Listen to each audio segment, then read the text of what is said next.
Fever fan, Caitlin Clark fans sticking together and no showing the games and boycotting the game and this and that. And man, oh man, this picture doesn't spell good news for the WNBA. I'm just gonna blow this up here. This does not look good. This does not look good. You can see empty seats all over the place. All over the place. The upper deck is completely, you see these seats up here completely empty. There are moments in sports history that serve as genuine inflection points, moments where everything that has been quietly simmering beneath the surface finally boils over in such a dramatic, undeniable, and spectacular fashion that the entire industry is forced to stop, stare, and reckon with a truth it has been desperately trying to avoid. We are living through one of those moments right now. The Women's National Basketball Association, a league that just recently signed one of the most lucrative broadcasting deals in its history. A league that was finally beginning to taste the kind of mainstream cultural relevance that its most passionate advocates had been fighting decades to achieve, is suddenly staring down the barrel of a crisis so severe, so multifaceted, and so deeply rooted in internal dysfunction that even its most optimistic supporters are struggling to find the silver lining. At the center of this storm is Caitlin Clark, a generational talent, a cultural phenomenon, a once-in-a-lifetime marketing goldmine who arrived in the WNBA carrying the weight of unprecedented expectations and the genuine hope of an entire sport on her shoulders. And surrounding her like a gathering storm that nobody in league leadership seemed willing to acknowledge until it was almost too late is a pattern of physical targeting, unchecked aggression, suspicious officiating, and institutional silence that has finally pushed the paying public past its breaking point. Empty arenas, plummeting ratings, corporate sponsors making urgent phone calls, emergency board meetings, a commissioner finally breaking her silence, a veteran player defending the indefensible.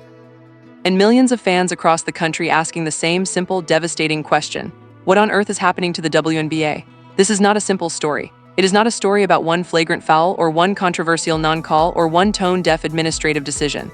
This is a story about systemic failure at every level of a professional sports organization, from the locker room culture to the officiating standards to the front office's crisis management playbook. It is a story about what happens when an institution chooses protecting its internal status quo over protecting the very asset that could save its future. And it is a story about the extraordinary, unprecedented power of an engaged fan base that has finally decided enough is enough. Buckle up, because this story is Cook, look at all these empty seats, man. Now, granted, this is before the game, but geez, you seen how it was in the previous slide I showed you. This is wild, man. Way to run off a fan base. Way to ruin the golden goose. Congratulations, idiots. Congratulations. Speaking of idiots, we got to get to what Nate Tibbetts had to say. Nate Tibbetts addressed the flagrant foul situation with Alyssa Thomas. Let's see what he had to say. Nonsense. I'd like to address the AT situation. First off, the Mercury organization would like to let AT know that she's 100% supported by us. The people in this league know who AT is. Yeah, we know her to be dirty. We know her to be dirty. We saw her choke slam Angel Reese. We saw what she just did to Caitlin Clark. She's the reason Napheesa Collier is still out of basketball right now. Pardon.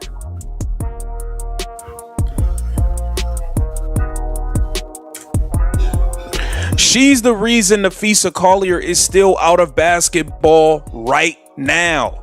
Like right now. So we're not about to sit here and act like, oh, we know who she is. She's some angel. Hell no. She dirty. Far from over, and the implications are going to reshape professional women's basketball for years to come. To understand the full scope of what is happening right now, you have to understand that the Alyssa Thomas incident did not occur in a vacuum. It was not an isolated moment of competitive aggression that can be waved away with a casual, that's just basketball dismissal. It was the culmination of a pattern, a long, well-documented, increasingly troubling pattern of physical targeting directed at Caitlin Clark that had been building since the moment she stepped onto a professional court.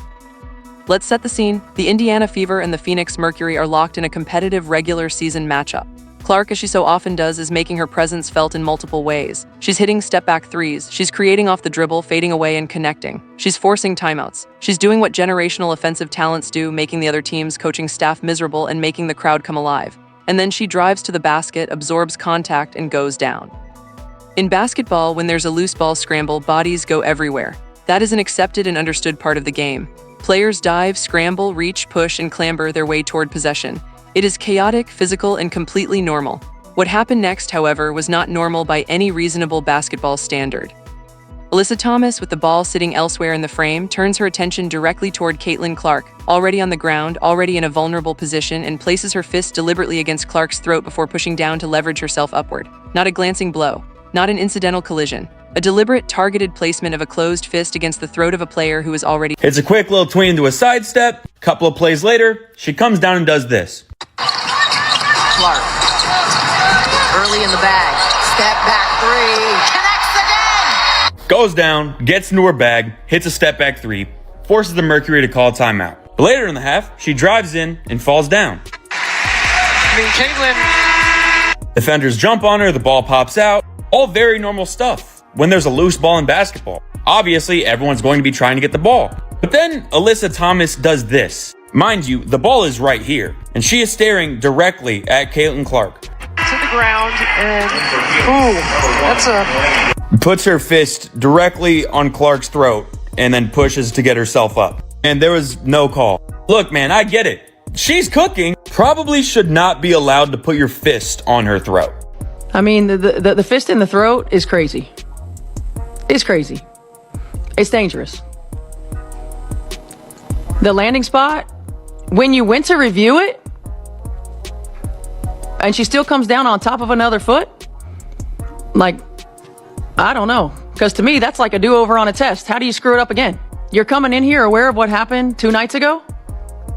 And that still happens? Absolutely unacceptable. Absolutely unacceptable. And the reckless closeout that they actually reviewed, and the foot still comes down on top of the defender's foot that wasn't upgraded? Absolutely disrespectful. We have a generational talent and a WNBA superstar who had 2 cheap shots right there that weren't called. And I just say again, absolutely unacceptable. Caitlin Clark gotta fight one of these women. She has to fight one of these women. Now they will know the next time they try you, they are going to have to fight. You might lose, but they're not going to want to fight you every single time. And the fact of the matter is, they treat you like a roach that's intruded into their house. And a roach that steps into your house, you step on. That's what the hell you do to roach. And right now, Caitlin Clark, the WNBA athletes, they treat you like an insect. They just flick you around, they step on you, they shoot you around, they whoop you into the dustpan, open the window, and throw you the hell out. I'm not even say fight them because you down. No foul was called. Let that sink in for a moment. In a league that is currently under an international microscope regarding how its officials handle physical play involving its most prominent star, in a game that came just days after another heavily scrutinized physical incident involving Clark, the officials on the floor watched Alyssa Thomas place her fist on Caitlin Clark's throat and decided that was not worthy of even a common foul, let alone the flagrant call that the situation so obviously demanded. The broadcast booth was stunned. Analysts across every major sports platform were immediately vocal in their condemnation. Former players who have spent their careers defending the physicality of the women's game were unambiguous. What happened to Clark in those moments was not competitive basketball. It was something else entirely, and the league's failure to address it in real time was a dereliction of its most basic responsibility to the sport. What made it even more damning was the context. This was not the first time Clark had found herself on the receiving end of contact that went unchecked. The foul that landed her on the hardwood, the reckless closeout that drew official review but was inexplicably not upgraded to a flagrant foul, these were not isolated data points. They were part of a growing body of evidence that something deeply wrong was happening on the court, and that the people responsible for protecting the integrity of the game were either unwilling or unable to do their jobs. Indiana Fever head coach Stephanie White, to her enormous credit, did not mince words afterward. She went off, and she had every right to.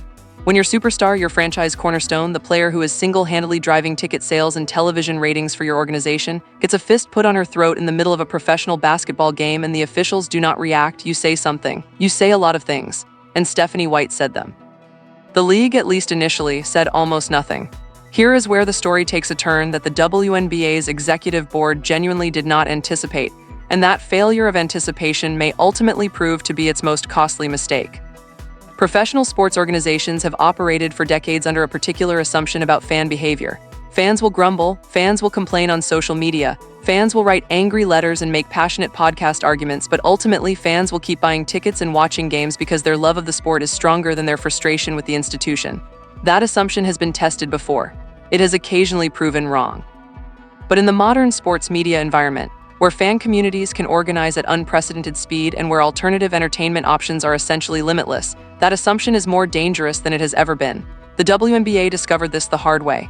Images began circulating on. This happened not once but twice yesterday where there was basically a no call. I thought Stephanie White did the right thing. She should have gone off. She needs to protect her superstar. That's her right. Completely. Absolutely. I also do think the league should probably review this. I don't have information on if they have started that process or not, but I think that maybe would be a good call considering some of the images that have come out from this. I'm not calling anyone a dirty player, but it did feel a little bit like a cheap shot. So I agree with Stephanie. Well, the NBA, if the NBA is going to review calls, you're saying the WNBA can review calls and act retroactively and make sure that you hand down appropriate punishment where you deem necessary. That's how you get able to police the league. You don't just let the game end and say, okay, well, that happened. There's nothing we can do about it now. The NBA says, no, we'll revisit the situation and we'll come back and revisit you if the film shows us that you're culpable. And that's what the WNBA needs to start doing because you're not the NBA. You don't have an 11-year, $77 billion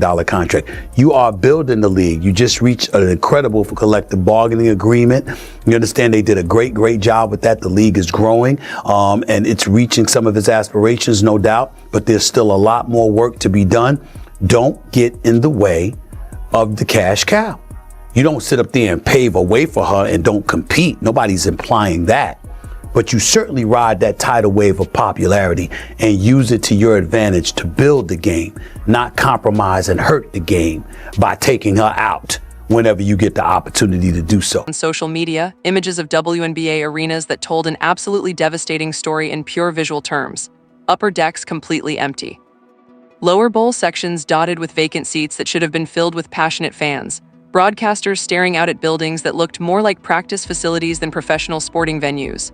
The numbers were not just bad. They were historically alarming for a league that had just been celebrating its growing popularity and its newfound cultural momentum. The fan base had organized. Caitlin Clark's supporters, and make no mistake, her fan base is not a niche demographic but a massive, multi-generational, economically significant audience that represents exactly the kind of new money and new attention that the WNBA needs to sustain its growth, had made a collective decision. If the league was not going to protect its biggest star, they were not going to protect the league's bottom line. Simple, clean, devastating. The boycott messaging spread across every major social media platform with remarkable speed and consistency. Fans were not asking for much. They were asking for what any reasonable person would consider the bare minimum standard of professional conduct. Call the fouls that should be called, hold players accountable for dangerous physical play, and demonstrate through action rather than carefully worded press releases that Caitlin Clark's physical safety on the basketball court actually matters to the people running the league. The front office's initial response was exactly what fans had come to expect, and exactly what continued to fuel the outrage. A defensive crouch, carefully managed public statements designed to minimize the severity of the incidents, and a conspicuous reluctance to say anything that might WNBA regular season is officiated like UFC. Exactly. It looks like prison. It looks like jailhouse basketball in the WNBA during a regular season game. It's disgusting. There's no eye gouging, but almost everything else. So, and she didn't have great communications with players, according to players. So last night, Caitlin Clark, there's a hand to her throat. Nothing's called. Here was Stephanie White, the Fever's head coach, on the officiating. Test, how do you... And Fox, I've had great management, mostly. 35 years in this business, the one thing I look for that's a problem with management, if you let little problems fester and become big problems, or you can't solve pretty easy stuff, that's the WNBA's commissioner and the WNBA product. The officiating's horrible. Caitlin Clark's too often a target. I mean, the 30-year poster is just icing on the cake. You can't figure out a way to put your most popular player on it. If the NFL came out with a 30-year poster today to commemorate the last 30 years, and they did it a few years ago, yes, they'd have, Brady and Manning and Favre. I can guarantee you they'd have Mahomes on it. Exactly. But that's the difference from a professional and serious. Everybody's bullying Caitlin Clark because she comes off as soft. She comes off as weak. She comes off as a brat. She comes off as too... Or she just wants to play basketball and it's a bunch of goon and thuggery going on right now for no reason. Are we basketball players or are we gangsters? That's what I'm asking, because it doesn't make sense, a lot of this stuff that is going on. That way, and the reason why she's tried that way is because those women know that they can get away with it, right? Correct. So of course, if I'm talking to my son and he's getting picked on at school, right, and then like, no, because this is my thing. This is my thing. Acho. Caitlin Clark deciding to fight back and receiving the swiftest right hand to the jaw west of the Mississippi we have ever seen would be a terrible thing for the league. I'm sorry, if Caitlin, because I'm telling you, the reason they're trying them, hold up. The reason they're trying her is because, I wish she got mad enough to come at me. I wish she did. I'm glad. Hold on, I'm glad that's not a good idea for this. Not yet, TJ, but I'm glad we have my dog in the building for this because TJ was quick to step into a fight. Is someone who's not a fighter, take it from me, people try you until they realize you're actually about that action. And the moment they realize, oh, you're actually about that action, they stop trying you. This is a true story. My coach was coaching Zach Thomas, Hall of Fame Zach Thomas, linebacker for the Dolphins. The first day of practice, Zach upset the veteran players whose internal locker room culture had been functioning as the de facto law of the land for years. That approach, which might have worked in a previous era of sports media, was catastrophically inadequate for this moment. Every hedging statement, every "we're looking into it" non-answer, every deflection of the very reasonable concerns being raised by millions of fans was instantly dissected, amplified, and condemned across thousands of social media accounts and dozens of sports talk platforms. The league was not controlling the narrative. The narrative was controlling the league, and it was dragging it somewhere very uncomfortable. Corporate sponsors began making calls. Broadcasters began asking pointed questions about the viability of their investment. The empty arenas were not just embarrassing, they were expensive, and they were a direct and highly visible signal to every potential advertising partner that the WNBA's audience was not as captive or as loyal as the league had been claiming in its pitch meetings. The financial pressure became impossible to ignore. Commissioner Cathy Engelbert's long public silence on the targeting of Caitlin Clark had itself become a major storyline. For a league commissioner whose entire job description includes being the public face of the sport and its primary advocate in moments of crisis, the absence of strong, clear, unambiguous language defending the league's most prominent player had been conspicuous to the point of being scandalous. When Engelbert finally broke that silence, the impact was immediate and seismic, not just because of what she said, but because the very fact that she felt compelled to say it publicly was itself an admission of how badly things had deteriorated. The commissioner did not offer the kind of carefully hedged, both sides, let's all calm down corporate language that sports administrators typically deploy when they are trying to manage a controversy without actually taking a position on it. She addressed the internal locker room culture directly. She called out toxic veteran behavior by name and by pattern. She made it explicit that what has been happening to Caitlin Clark is not acceptable, is not competitive basketball, and is actively threatening the economic viability of the sport that everyone in the league depends on for their livelihood. The message was clear. The era of looking the other way is over. Analysts who had spent months criticizing the league's administrative passivity praised the commissioner's shift in tone. Fan communities that had been organizing boycotts took it as a sign that their collective pressure had actually worked, that the empty seats and the declining ratings had registered in exactly the way that economic signals are supposed to register in a business environment. The public relations calculation had finally shifted enough that maintaining the status quo was now clearly more dangerous than disrupting it. But the commissioner's statements, while welcome, immediately created a new problem. Nate Tibbetts, the Phoenix Mercury's head coach, stepped to the microphone and said something that, in the context of everything happening around it, landed like a grenade in a very small room. He expressed full, unconditional support for Alyssa Thomas. He said the people in the league know who she is. He said the Mercury organization stands behind her completely. Now, from a pure team management perspective, you can understand the instinct. Coaches support their players. Organizations stand by their people. That is a normal and expected part of the professional sports ecosystem. But in this specific context, at this specific moment, with those specific images of empty arenas circulating and the commissioner's office actively signaling a shift in how the league intends to handle physical misconduct, the statement was, at minimum, extraordinarily tone-deaf. And the fan response was immediate and unsparing. Because here's the thing about Alyssa Thomas that the Mercury organization's statement could not change. The public record exists. People have seen the footage of Thomas delivering what many observers described as a choke slam to Angel Reese. People have seen the incident with Caitlin Clark. And people are very much aware that Nafisa Collier, one of the WNBA's genuinely elite players and a player who is deeply intertwined in a controversial physical incident involving Thomas, has been sitting out of basketball, unavailable to compete while all of this is happening. The narrative that Thomas is simply a tough, physical player who competes hard within the rules of the game has become increasingly difficult to sustain in the face of a pattern that spans multiple opponents and multiple incidents. And when the team's head coach stands at the podium and offers unconditional support without any acknowledgement of the legitimate concerns being raised about the physical safety of other players, it reads not as loyalty but as institutional complicity. Behind closed doors, according to multiple reports from team personnel and locker room sources, Thomas has been in a state of fury over the public backlash. She has pushed back hard against what she characterizes as unfair targeting of her professional reputation. She has demanded that team management defend her against what she sees as a coordinated media campaign. She has reportedly been locked in heated confrontations with team officials over the question of whether the organization intends to protect its veterans or capitulate to external pressure. This is where the WNBA's crisis becomes genuinely structural rather than simply reputational, because the league is now caught in an almost impossible position. On one side sits the veteran player culture, the internal community of established professionals who have been the backbone of the sport for years, who have legitimate grievances about pay, recognition, and the conditions under which they have built their careers, and who understandably view any external pressure to change their culture as an attack on their identity and their seniority within the game.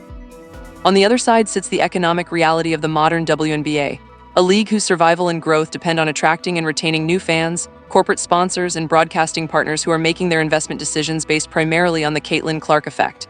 Those two sides are currently in direct, open conflict, and the people responsible for managing that conflict have been demonstrably unprepared for how quickly and how completely it has escalated. One of the most consistently troubling elements of the entire Caitlin Clark situation is not the behavior of opposing players.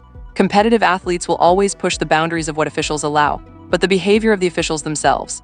Multiple commentators, former players, and analysts have noted with increasing alarm that WNBA regular season officiating operates at a standard that would be completely unacceptable in virtually any other professional sports context. The phrase jailhouse basketball has been used. The comparison to UFC has been made. The observation that it looks like prison ball has come from people who have spent their careers in professional basketball and who are not prone to hyperbole. When a player puts her fist on another player's throat in the middle of a professional game and the referees on the floor do not react, that is not a judgment call. That is not a borderline situation that reasonable people can disagree about. That is a fundamental breakdown in the most basic duty of sports officiating, ensuring that competition occurs within the boundaries of safety and fair play. The league did subsequently review certain plays from the game in question. The results of those reviews were themselves controversial. The reckless closeout that many observers felt clearly warranted a flagrant foul designation was not upgraded, a decision that struck a huge portion of the basketball-watching public as either incompetent or suspect. If you are a corporate sponsor evaluating your investment in the WNBA right now, what does that decision communicate to you? If you are a broadcasting partner wondering whether the product you are paying to air is being presented at a professional standard, what signal does that send? If you are a new fan who came to the WNBA specifically because of Caitlin Clark, and you are watching her absorb unchecked physical abuse while officials look the other way, how long before you simply stop watching? These are not rhetorical questions. They are the actual calculations being made in boardrooms and executive offices right now, and the answers are not favorable to the WNBA's immediate financial health. The broader point being made by analysts across the sports media landscape is simple and important. The NFL, with all of its enormous financial resources and its massive established fan base, still goes back and reviews plays after games and hands down retroactive punishments when the evidence warrants it. The NBA does the same. It is standard practice in professional sports precisely because officials are human, games move fast, and the integrity of the sport sometimes requires a second look with full video review. The WNBA is not the NFL. It is not the NBA. It does not have an 11-year, $77 billion broadcasting contract. It is a league that is actively building its future, that just completed what was widely described as an excellent collective bargaining agreement, and that is in the middle of the most significant growth opportunity in its history. Every decision made right now about how to handle physical misconduct and officiating standards will be remembered and will have consequences that extend far beyond the current season. You do not get to have it both ways. You cannot simultaneously market Caitlin Clark as the face of your league, the driving force behind your revenue growth, the reason your arenas are selling out and your ratings are climbing, and then fail to protect her with the same institutional urgency you would apply to any other asset worth hundreds of millions of dollars to your organization. Sometimes the most revealing thing about an institution is not the big, dramatic decisions it makes in moments of crisis, but the small, seemingly inconsequential decisions it makes when nobody is paying attention, the decisions that reveal without the protective filter of deliberate crisis management. exactly what the people running the institution actually value and actually think. The WNBA's 30-year commemorative poster is one of those decisions. When you are putting together a poster to celebrate 30 years of your league's history, the decision of who to include is not a neutral or arbitrary one. It is a statement about your values, your priorities, and your understanding of your own sports history and future. And in a moment when your league's most popular and most economically significant active player is the subject of a national conversation about whether she is being treated fairly and protected adequately, the decision to leave her off that poster is not just a creative oversight. It is a signal, and the people who received that signal interpreted it correctly.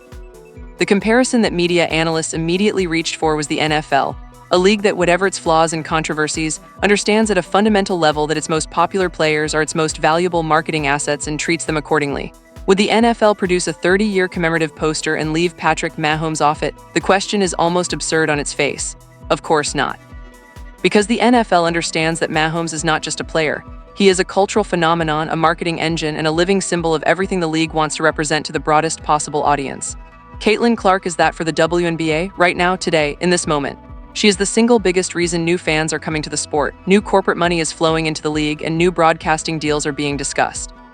And the organizational culture that produced a 30-year commemorative poster without her on it is the same organizational culture that has struggled to respond with appropriate urgency to her being physically targeted on the court.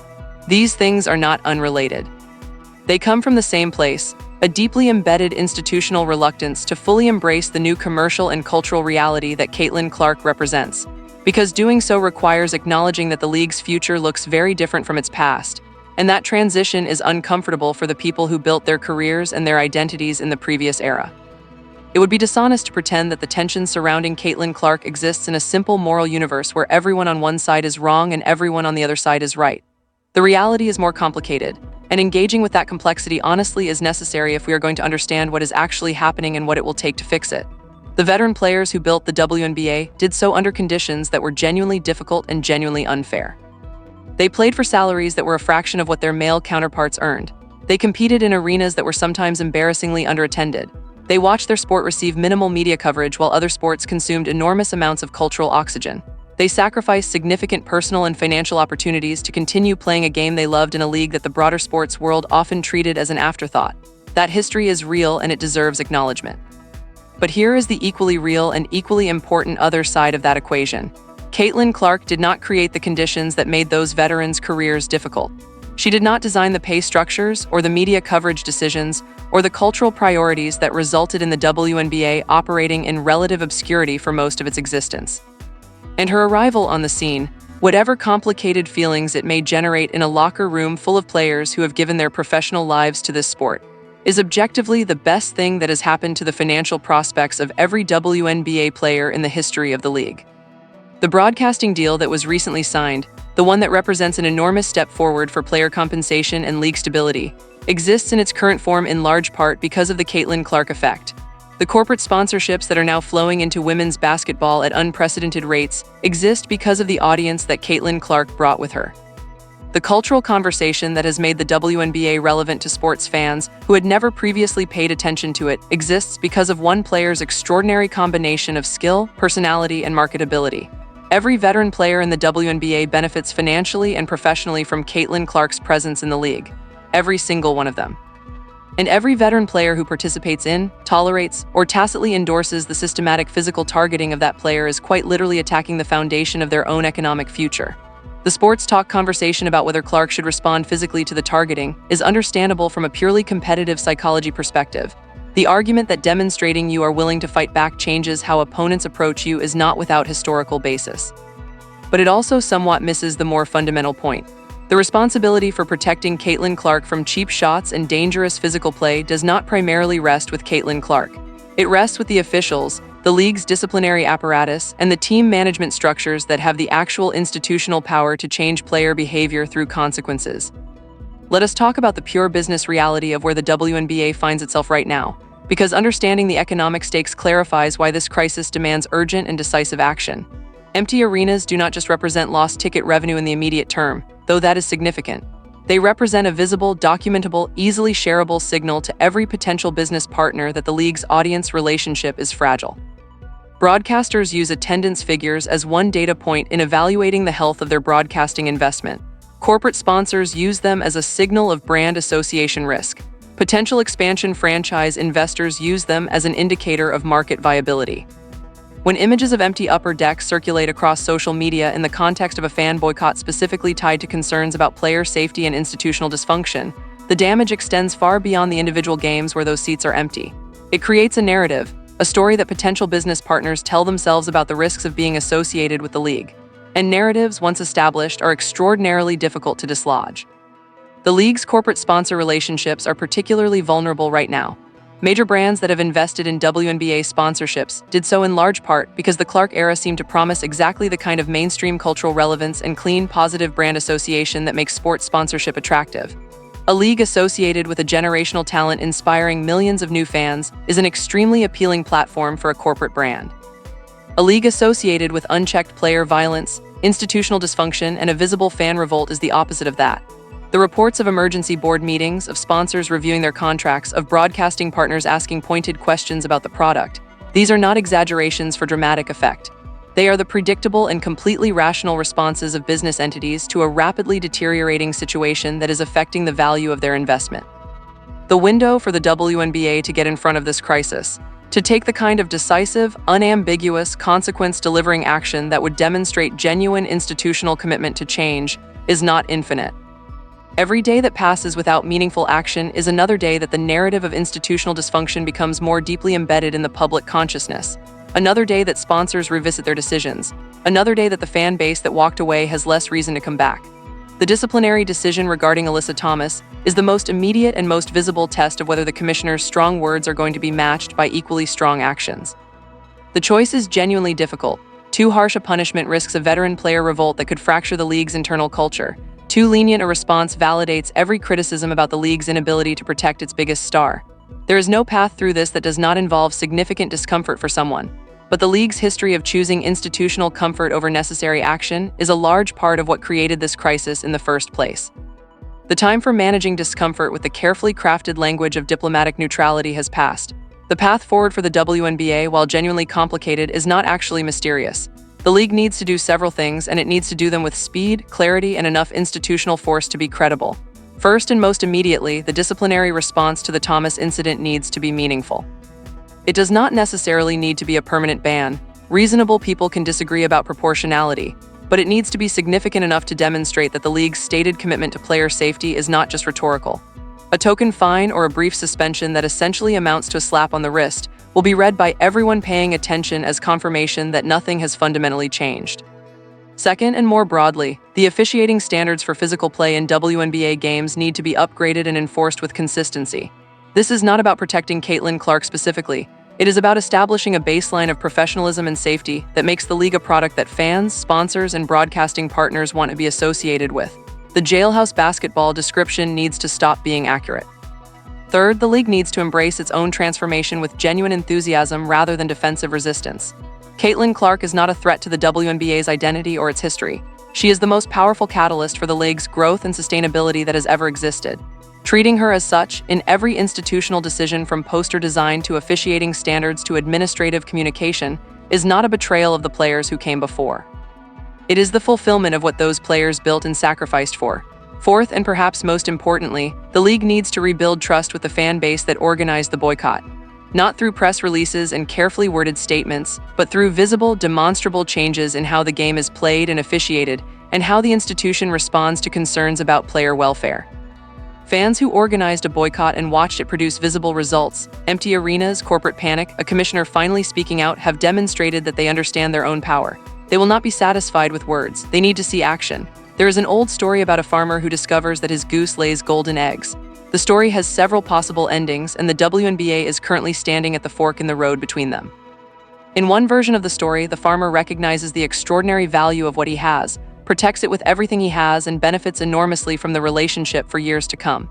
In the other version, through impatience, institutional jealousy, or simple failure to understand the magnitude of what he possesses, the farmer destroys the goose and discovers too late that what it was producing cannot be replaced. Caitlin Clark is the WNBA's golden goose, not metaphorically. Not as hyperbole, literally in the concrete financial and cultural sense.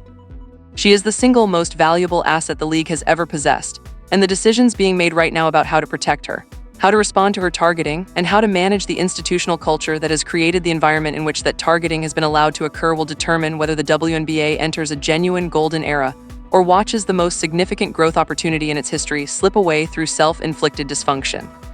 The fans who staged the boycott understand this. The corporate sponsors who are making urgent phone calls understand this. The broadcasting partners who are asking pointed questions understand this. The analysts and commentators who have spent weeks trying to sound the alarm understand this.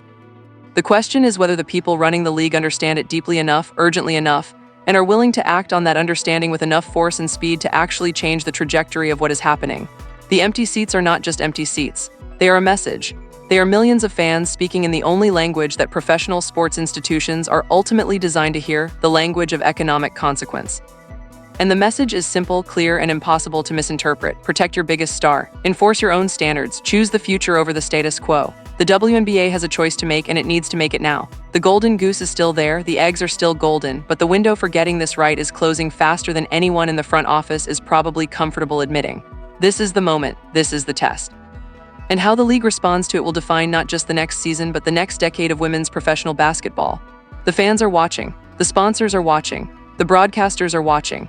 And Caitlin Clark, who has handled every indignity and every cheap shot and every institutional failure with a level of grace and professionalism that frankly exceeds what anyone had any right to expect, is still out there on the court every night doing her job at the highest possible level. The least the WNBA can do is finally start doing the same. The conversation is happening right now across every sports platform, every fan community, and every corporate boardroom with a financial stake in the future of women's basketball. Drop your thoughts below, because in this unprecedented moment, the voice of the fan base has never mattered more.